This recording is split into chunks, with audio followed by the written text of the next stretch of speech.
जय श्री कृष्णा। आज मैं आपको मंगल ग्रह के बारे में विस्तृत जानकारी दूंगा। मंगल ग्रह का परिवर्तन हो रहा है। मंगल ग्रह तुला राशि से वृश्चिक राशि में परिवर्तन कर रहा है। मंगल ग्रह 16 नवंबर 2023 को परिवर्तित होगा। मंगल की लगभग आयु 2.25 माह होती है। यह आयु के अंतर्गत मंगल क्या क्या प्रभाव करेगा, किस किस राशि पे प्रभाव करेगा, यह जानने के लिए आपको इस वीडियो को अंत तक देखना चाहिए। मंगल जो ग्रह है, मंगल हमारे रक्त और मांस का प्रतिनिधित्व करता है। जितना भी हमारे शरीर में रक्त है, जितना भी हमारे शरीर में मांस है, उसका प्रतिनिधित्व जो होता है वह मंगल ग्रह के पास होता है। अब मंगल जो है वह वृश्चिक राशि में जा रहा है, तो वृश्चिक राशि का स्वयं स्वामी जो है वह मंगल है। मेष और वृश्चिक दो राशियों का प्रतिनिधित्व करता है। मंगल जो ग्रह है वह सूर्य, चंद्र और गुरु का मित्र है। मंगल जो ग्रह है बुध और राहु का शत्रु है। मंगल जो ग्रह है शुक्र, शनि और केतु इसके समग्रह होते हैं। मंगल जो ग्रह है वह आपके जीवन में इस परिवर्तन से क्या क्या प्रभाव लाएगा वह देखिए। मेष, वृश्चिक और वृषभ तुला राशि वाले जातकों के लिए काफी श्रेष्ठ फल प्रदान करेगा। यह इन राशि वाले जातकों को भूमि, भवन, संपदा प्रदान करेगा। और इस राशि वाले जातक यदि ऋण में होंगे तो उनके ऋण निवारण का सर्वश्रेष्ठ समय रहेगा। इस समय आपको जो मैं उपाय बताऊंगा विशेषतः मेष, वृश्चिक, वृषभ और तुला राशि वाले जातकों के लिए यह समय बहुत ही शुभ होगा। इस समय जो उपाय बताए जाएंगे अगर आप यह करते हैं तो इससे आपके ऋण और शत्रुओं का नाश हो जाएगा। अब देखिए, यह जो परिवर्तन है यह वृषभ, कुंभ, कन्या राशि वाले जातकों के लिए सावधान रहने वाला है। क्योंकि क्या होगा कि इन राशि वाले जातकों के लिए यह समय थोड़ा प्रतिकूल रहेगा। प्रतिकूल कैसा रहेगा कि इस समय के अंतर्गत, किस समय के अंतर्गत, जब तक मंगल वृश्चिक राशि में रहे, इस समय में आपको किसी भी प्रकार का कोई ऋण नहीं लेना है, किसी प्रकार की कोई जमानत नहीं देना है।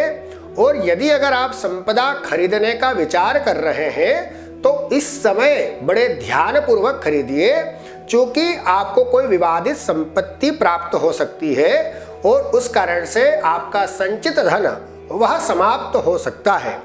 तो इसलिए क्या करना है कि आपको ध्यान रखना है कि इस समय किसी भी प्रकार से कोई भी संपत्ति खरीदने के लिए अगर बहुत आवश्यक हो तो खरीदिए, अन्यथा अभी इस काल के अंतर्गत, इस समय के अंतर्गत इस स्थिति को, जो खरीदने वाली स्थिति है, उसको छोड़ दीजिए। अब मैं आपको संक्षिप्त में बताऊंगा मंगल की उत्पत्ति कैसे हुई है। मंगल की उत्पत्ति हुई है अवंती देश से। अवंती देश मतलब उज्जैन। उज्जैन से मंगल की उत्पत्ति हुई है। एक समय भगवान शिव ने अंधकासुर दैत्य के वध के लिए स्वयं आकर के अवंती क्षेत्र के अंतर्गत अंधकासुर नाम के दैत्य का वध किया। वध करते समय भगवान का जो पसीना है वह अवंतिका तीर्थ में गिर गया। उस पसीने से क्या हुआ कि धरती फट गई। धरती फटने से क्या हुआ कि दो टुकड़े हो गए। दो टुकड़े हो गए तो अंदर से एक ग्रह की उत्पत्ति होती है, एक लाल कलर के ग्रह की उत्पत्ति होती है। वह ग्रह मंगल कहलाया। इसीलिए उसकी माता का नाम क्या है? उसकी माता का नाम है पृथ्वी। इसीलिए पृथ्वी के लिए ही आपको बताया गया है कि अभी आपको भूमि, भवन, संपदा नहीं खरीदना है। अब मैं आपको क्रमानुसार बताऊंगा किस किस राशि वाले जातकों को सावधान रहना है और उनको कैसे कैसे क्या क्या उपाय करके इस समय को निकालना है। मेष राशि वाले जातकों के लिए यह समय बहुत ही अनुकूल है। इस समय यदि अगर आपने किसी से ऋण लिया है तो उस ऋण को चुका दीजिए, तो आपका ऋण चुक जाएगा और यह समय आपके लिए बहुत ही शुभ फल प्रदान करेगा। वृषभ राशि वाले जातकों को, अब देखिए, वृषभ राशि का जो स्वामी है वह शुक्र है। अब शुक्र जो है वह मंगल का समग्रह है, इसलिए यह समय आपको ध्यान देने योग्य है।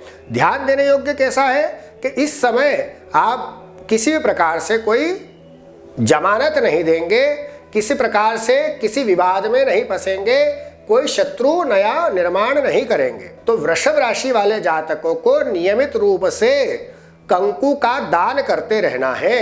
इन 53 दिन तक लगातार 53 दिन तक लगातार कंकु का दान करते रहिए। अब आती है राशि मिथुन राशि। अब मिथुन राशि जो है वह बुध की राशि है।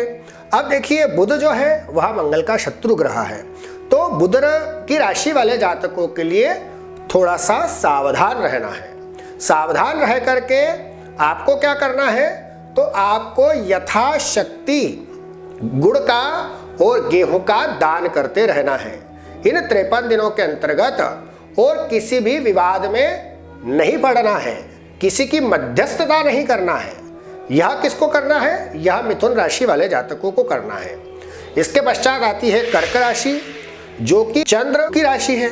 अब देखिए चंद्र जो है वह मंगल का मित्र है, तो इस राशि वाले जातकों के लिए यह समय बहुत ही उपयुक्त रहेगा, शुभ फल प्रदान करने वाला रहेगा। अब आपको इस समय के अंतर्गत क्या करना है, तो ओम भौमाय नमः इस मंत्र का यथाशक्ति जितना आपसे बने जप करते रहिए। इसके पश्चात आती है सिंह राशि। सिंह राशि वाले जातकों को क्या करना है, सिंह राशि जो है वह सूर्य की राशि है। सूर्य जो है मंगल का मित्र है, तो इस समय आपको यह समय जो है आपके लिए बहुत ही अनुकूल रहेगा। आप इस समय यदि भवन के लिए, कोई जमीन के लिए प्लानिंग कर रहे हैं तो उसे कर लीजिए, और आपके भूमि भवन का योग बनेगा, आपको नए भवन की प्राप्ति का योग बनेगा, आपको श्रेष्ठ धन लाभ का योग बनेगा। आपको क्या करना है, आपको निरंतर रूप से प्रति मंगलवार के दिन मसूर यथाशक्ति दान करना है। इसके पश्चात आती है कन्या राशि। अब कन्या राशि जो है वह भी बुध की राशि है। अब इसका स्वामी भी बुध है, जो कि मंगल का शत्रु है। तो इस समय कन्या राशि वाले जातकों को क्या करना है, उनको भी बहुत सावधान रहना है, और उनको किसी प्रकार से किसी भी प्रपंच में, न्यायालयीन प्रपंच में, राजनीतिक प्रपंच में नहीं पड़ना है, अन्यथा उनके लिए बहुत ही घातक हो सकता है। यह कन्या राशि वाले जातकों को विशेष रूप से ध्यान देना है। राजनीतिक प्रपंच में कदापि नहीं पड़े, किसी न्यायालयीन प्रकरण में कदापि नहीं पड़े, और यथाशक्ति आप जो है शिवालय में जाकर के दूर्वा का दान करते रहिए। इसके पश्चात आती है तुला राशि। तुला राशि जो है वह शुक्र की राशि है। अब शुक्र जो है मंगल का समग्रह है। आपको क्या करना है, आपको निरंतर रूप से शिवालय में शुद्ध घी का दीपक लगाना है, और आपके लिए यह समय अनुकूल होगा।